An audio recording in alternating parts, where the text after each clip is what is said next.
Hello everyone, आज हम लोग को पढ़ना है इफ़ेक्टिव एटॉमिक नंबर, जो कि पार्ट है सिडविक थ्योरी, जिसमें हम लोग सिडविक थ्योरी के अंदर ही पढ़ते हैं हम लोग effective atomic number. Effective atomic number क्या होता है, अभी हम इसको जानेंगे।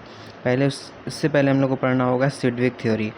According to this theory, which explains the stability of metal in its coordination complex, Sidgwick theory के अंदर हम ये जानते हैं कि ये एक्सप्लेन करता है स्टेबिलिटी ऑफ मेटल के स्टेबिलिटी को एक्सप्लेन करता है किसमें, कोऑर्डिनेशन कॉम्प्लेक्स के अंदर। ठीक है, इसको आप देख लीजिए ऐसे। According to this theory which explains the stability of metal in its coordination complex. अब इसका फॉर्मूला क्या होता है, EAN effective atomic number is equals to total number of electron of the central metal ion. मतलब ये अगर एक central metal ion है तो इसके ऊपर कितने इलेक्ट्रॉन्स बचे हैं, मतलब कि अगर इसके ऊपर अगर चार्ज है तो चार्ज का मतलब होता है कि उतने इलेक्ट्रॉन हमें निकालने हैं या फिर जोड़ने हैं। तो जितने इलेक्ट्रॉन इस पे मतलब टोटली अब प्रेजेंट है निकालने जोड़ने के बाद, चार्ज मतलब चार्ज की वजह से जो भी इलेक्ट्रॉन निकालने थे निकालने के बाद, प्लस उसमें और जोड़ेंगे, प्लस जितने इलेक्ट्रॉन्स लीगेंड उसे डोनेट कर रहा है, मतलब total number of electron donated to the central metal ion.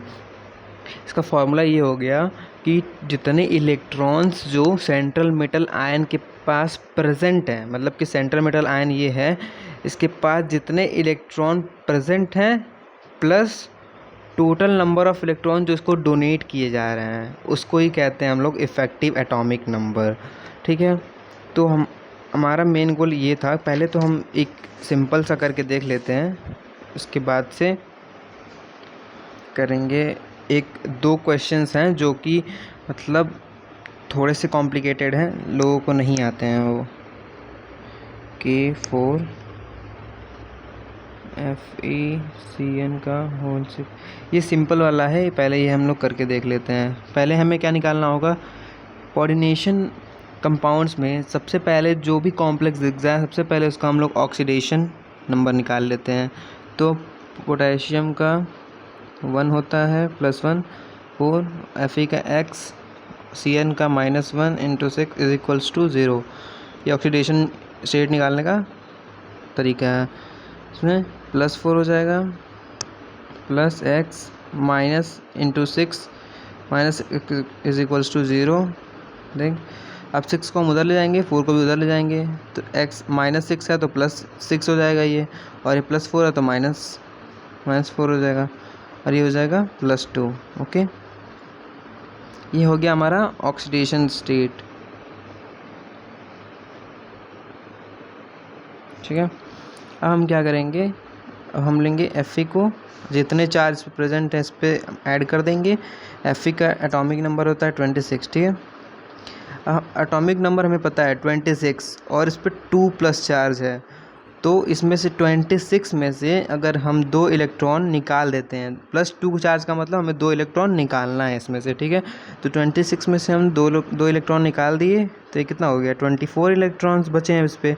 तो जो फॉर्मूला था, अगर हम यहाँ पे लिखें कि इफ़ेक्टिव एटॉमिक नंबर का formula total number of electron of the central metal atom और है, ठीक है, plus total number of electron donate to the central metal atom और आयन। ठीक है, ये हो गया हमारा formula. Total number of electron of the central metal atom plus total number of electron donate to the central metal atom. तो हमने पहले अभी ये निकालना है, total number of electron of the central metal ion. Initially जो neutral atom था उसके पास 26 इलेक्ट्रॉन्स थे, अब यहाँ पे 2 चार्ज है, +2 चार्ज, तो उसमें से हमने 2 इलेक्ट्रॉन्स निकाल दिए, तो 24 जो सेंट्रल मेटल एटम है उस पर इसका ऑक्सीडेशन स्टेट +2 था, इसलिए यहाँ पे 2 इलेक्ट्रॉन हमने निकाल दिया, तो इसके टोटल इलेक्ट्रॉन आ गए 24। अब हमें जानना ये है कि कितने इलेक्ट्रॉन्स जो हैं लीगेंड्स डोनेट कर रहा है। तो Cn जो है, Cn कैसा होता है, Cn एक माइनस होता है, ठीक, Cn माइनस। तो एक माइनस का मतलब ये है कि इसमें 2 इलेक्ट्रॉन्स हैं, ठीक है। मतलब कि एक Cn जो है, एक माइनस का मतलब 2 इलेक्ट्रॉन्स, मतलब एक Cn जो है ये 2 इलेक्ट्रॉन्स डोनेट करता है, ठीक है। तो अब हमारा फॉर्मूला क्या था, अब इफेक्टिव एटॉमिक नंबर का फॉर्मूला हमने यहाँ लिखा था। हम क्या लिखेंगे, total number of electron of the central metal atom और आयन। तो हमने टोटल नंबर लिख लिया ये। अब इसमें क्या ऐड करते हैं, total number of electron donate to the central metal atom और आयन, ठीक है। अब टोटल नंबर इलेक्ट्रॉन क्या होंगे, अब यहाँ पे देखिए, अब एक Cn 2 इलेक्ट्रॉन डोनेट कर रहा है, और यहाँ पे कितने Cn प्रेजेंट हैं, 6 हैं।